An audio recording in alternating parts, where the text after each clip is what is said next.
Semangat pagi anak-anak. Assalamualaikum warahmatullahi wabarakatuh. Ketemu lagi dengan Bu Prapti. Untuk kali ini Bu Prapti akan menyampaikan materi kesenian daerah untuk semester genap. Jadi untuk bab 1 seni tari kesenian daerah, yang akan kita bahas adalah unsur-unsur seni tari. Yang pertama adalah unsur utama seni tari, yaitu gerak. Yang kedua ada unsur penunjang, terdiri dari iringan, rias dan busana, tempat pentas, dan tema. Itu untuk unsur penunjang. Jadi unsur-unsur seni tari itu terdiri dari dua unsur, unsur utama dan unsur penunjang. Unsur utamanya yaitu gerak, dan unsur penunjangnya ada iringan, rias dan busana, tempat pentas, dan tema. Itu. Untuk unsur utama gerak itu terdiri dari dua macam. Ada gerak maknawi, yaitu gerak yang mengandung arti atau maksud tertentu. Contohnya ada gerak ulap-ulap tawing, ukel karno, dan sebagainya. Yang kedua ada gerak murni, yaitu gerak yang disusun untuk mendapatkan bentuk artistik dan tidak mengandung arti atau maksud tertentu. Contoh geraknya ada gerak sekar suwun, ukel manis, dan sebagainya. Itu gerak. Selanjutnya dalam pelaksanaan gerak itu dituntut dengan penggunaan tenaga, ruang, dan waktu. Tenaga adalah kemampuan melakukan gerak untuk mewujudkan greget atau emosi. Ruang, penguasaan medan gerak dengan lintasan gerak yang sesuai dengan karakter tarinya. Dan waktu, cepat lambatnya gerak yang harus dilakukan oleh penari untuk menyelaraskan dengan iringan. Jadi ketika kita melakukan gerak itu harus menguasai tenaga, ruang, dan waktu. Kemudian untuk unsur penunjang, yang pertama adalah iringan, yaitu tetabuhan atau bunyi-bunyian yang dapat menimbulkan irama atau ritme tertentu. Macam-macam iringan, ada iringan internal, yaitu iringan yang berasal dari diri si penari itu sendiri. Contohnya ada tepuk tangan, hentakan kaki, bersiul, vokal, dan sebagainya. Atau bisa juga musik, tapi yang bisa dibawa oleh penari itu sendiri. Selanjutnya iringan eksternal, yaitu iringan yang berasal dari luar diri si penari. Contohnya adalah suara yang ditimbulkan dari gamelan ataupun instrumen musik yang lain. Jadi ada penarinya sendiri, ada yang mengiringi sendiri, itu iringan eksternal. Fungsi iringan itu untuk melengkapi dan mendukung pengertian tari sebagai karya seni, menambah semarak suasana kedinamisan tari, dan mengatur dan memberi tanda efektivitas bentuk gerak tari. Yang selanjutnya adalah rias dan busana. Rias dan busana dibedakan menjadi dua, yaitu rias busana untuk tari tradisi dan rias busana untuk tari kreasi. Rias busana untuk tari tradisi itu sudah ada aturan yang mengikat, terutama tari yang mengambil cerita wayang. Jadi sudah ada pakem-pakemnya. Contoh untuk tari Anoman, tari Gatot Koco, Sri Kandi, dan sebagainya.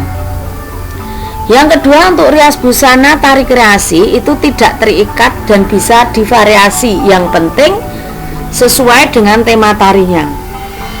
Contoh tari kipas, tari gembira, tari kelinci, tari merak, dan sebagainya. Itu rias dan busana. Fungsi rias dan busana sebagai pelengkap yang menambah keserasian dan keindahan, mengangkat dan menghidupkan perwatakan atau karakter penari, dan menjaga dan memberi nilai tambah pada segi etika dan estetika. Itu fungsi rias dan busana. Sekarang yang C, ada tempat pentas, yaitu tempat di mana sajian karya tari itu dipentaskan. Macam-macam ruang pentas itu ada ruang pentas tertutup di dalam gedung atau menggunakan atap, dan ruang pentas terbuka di luar gedung atau tidak menggunakan atap. Contohnya di halaman atau di tanah lapang. Bentuk-bentuk panggung atau stage untuk tempat pentas itu yang pertama ada arena. Penonton berada di 3 sisi ruang menghadap pemain. Bisa diberi contoh untuk arena ada tapal kuda, bentuk L, bentuk T, dan sebagainya.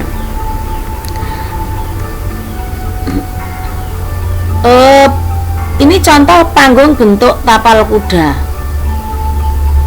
Tempat pentasnya di atas, di tengah, terus penontonnya di 3 sisi. Ini contohnya. Terus untuk contoh bentuk tapal kuda selanjutnya, ini seperti ini bisa juga.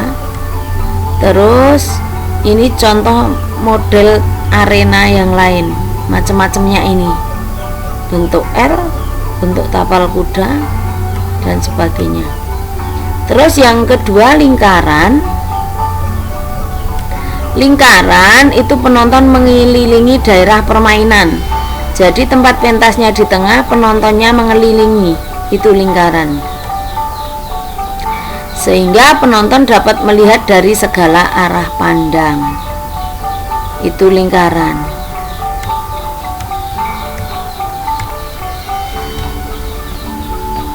Selanjutnya ada pendopo. Penonton melihat dari 3 arah pandang tapi menggunakan soko guru 4. Ini seperti ini. Yang titik-titik tengah ireng hitam ini 4 ini adalah soko guru. Pringgitan atau tempat gamelan, dan penontonnya ada di 3 sisi arah pandang. Cukup jelas ya. Terus selanjutnya ada proscenium. Proscenium ini berbentuk persegi panjang dengan bingkai di depan, dan penonton berada di depan panggung dengan 1 arah pandang dari depan. Untuk contoh panggungnya seperti ini. Nah, ini side wing itu sayap samping, jadi tempat keluar masuknya penonton. Tempat keluar masuknya pemain. Terus tengah itu tempat pentas dan penonton hanya ada di depan. Itu side wing.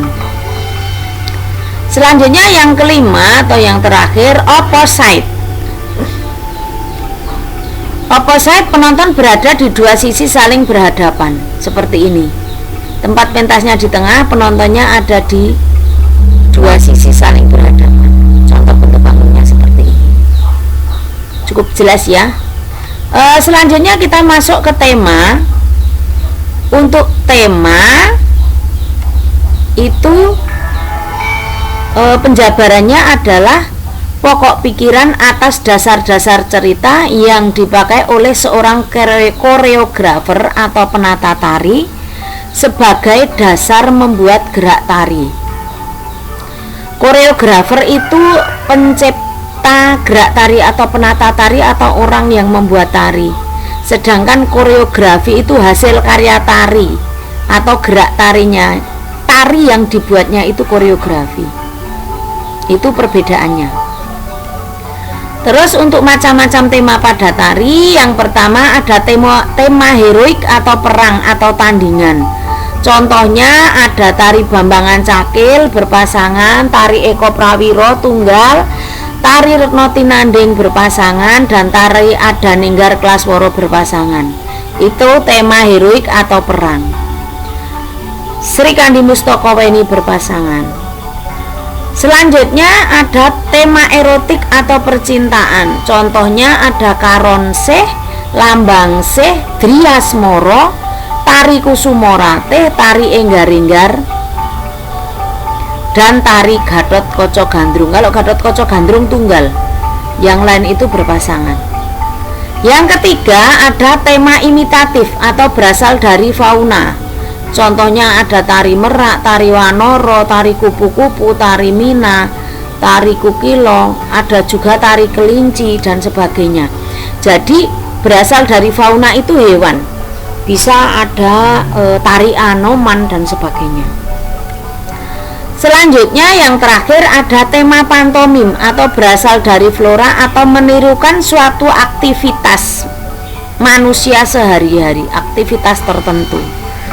Contohnya ada tari batik, tari tani, tari pancing, tari gambyong, tari golek. Tari batik itu menirukan orang yang beraktivitas membatik. Tari tani itu menirukan orang yang sedang menanam atau sedang panen dan sebagainya. Tari pancing untuk orang yang sedang memancing. Kalau tari gambyong itu suatu aktivitas seorang anak perempuan yang sedang berhias. Untuk tari gambyong dan tari golek. Saya rasa itu dulu untuk materi kali ini anak-anak. Untuk kesenian daerah bab 1 seni tari, nanti masih ada yang part selanjutnya. Semoga anak-anak bisa memahami, bisa mengetahui, bisa mempelajari, karena nanti untuk materi mid semester. Jadi silahkan dipahami, dipelajari untuk materi seni rupa kemarin, seni musik, dan seni tari Kesda ini.